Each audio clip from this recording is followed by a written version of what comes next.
Okay, so imagine a hero, but not, the usual type, not capes or anything. Think we're more like someone hiding right there in plain sight, someone who seemed, well, totally ordinary, maybe even a bit eccentric.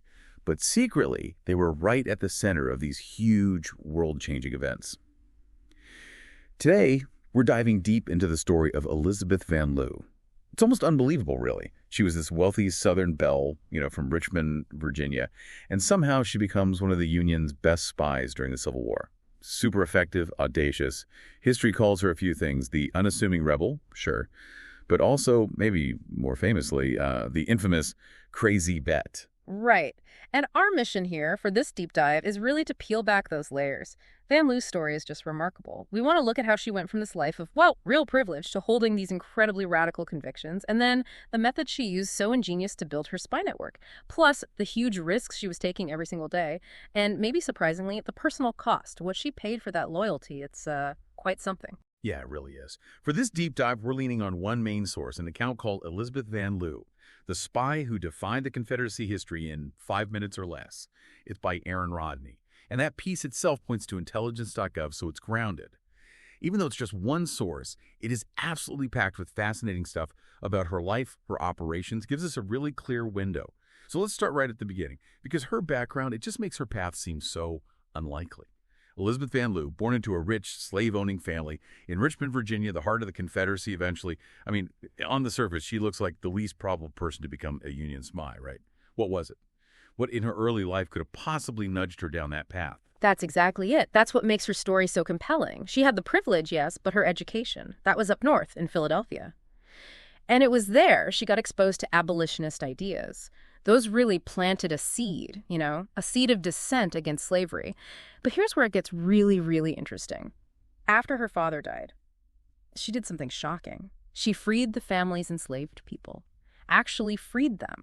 Now, this wasn't some quiet little thing. It deeply, profoundly unsettled Richmond society, marked her out as radically different. Wow. Okay, so doing that, her neighbors started seeing her as eccentric, even insufferable. Sounds like they were trying to push her out socially. Mm-hmm. But how did that perception, the thing meant to isolate her, how did that kind of ironically become one of her biggest advantages? Exactly. What Richmond society saw as maybe a weirdness, a liability, the Union leadership, once they knew about her, they saw potential. They recognized it as a huge strategic advantage, like you said, a secret weapon just waiting.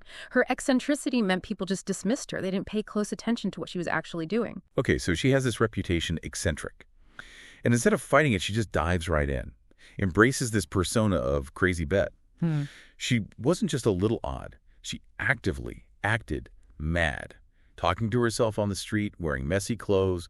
It was a performance, a really brilliant but incredibly dangerous one. Oh, totally. And the genius of it was how this harmless act, this pitiful kind of figure she presented, it completely masked what she was really up to, highly dangerous activities. It let her do all this clandestine work, this secret stuff, largely unnoticed by the Confederate authorities. Even if they got a little suspicious sometimes, she was expertly manipulating how people set her, turned that social stigma into, the perfect camouflage. It's amazing, weaponizing perception like that to become invisible. But okay, how did being invisible actually help her run things? How did she build this pretty sophisticated spy network from right inside Richmond? Well, that's where her house, her social standing, became critical.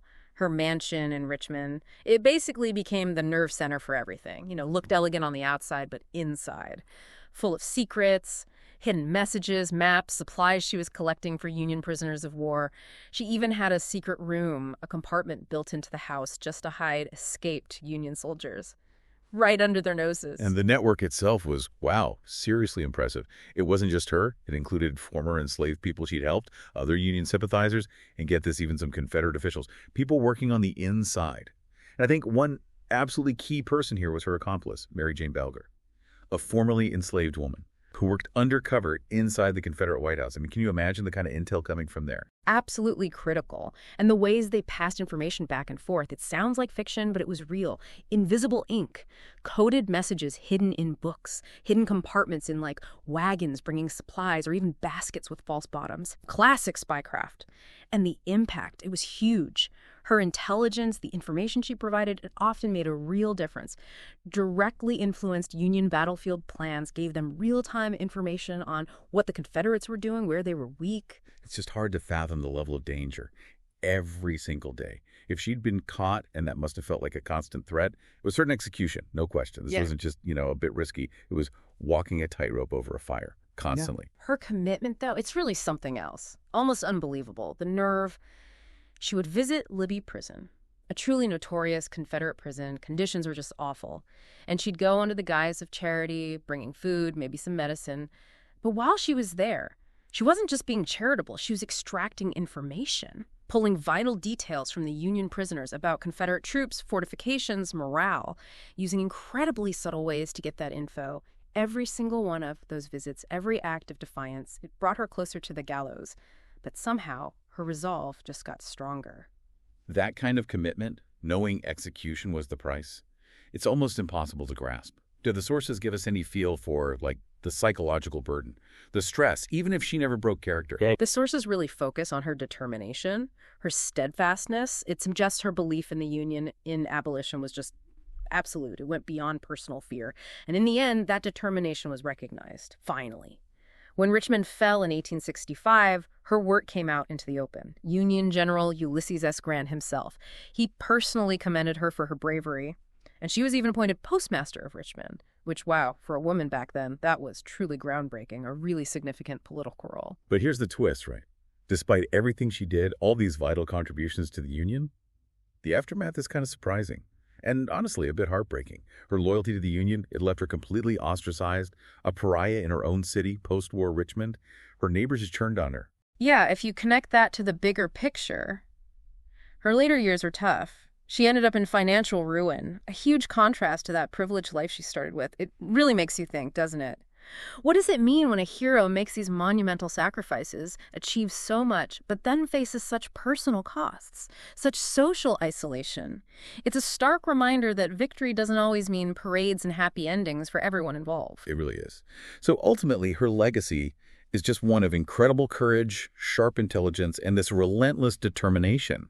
In a time and place where women, especially Southern women of her class, were expected to be quiet, submissive, she chose rebellion. She chose resistance. She really was the hero we didn't see coming. And her sacrifices, they remind us that heroes, real heroes, often show up in the most unexpected ways, from the most unexpected places. Absolutely. And that nickname, Crazy Bet, it lives on, but maybe as a testament to the power of conviction, right? Standing strong against overwhelming adversity. It does make you wonder, how many other quiet acts of courage, acts of defiance are just hidden in plain sight throughout history, still waiting for us to find them? It really does. We hope you'll think about the depth of Elizabeth Van Loo's sacrifice, about the huge impact one person driven by conviction can have on history, even when, maybe especially when, it comes at such a profound personal cost.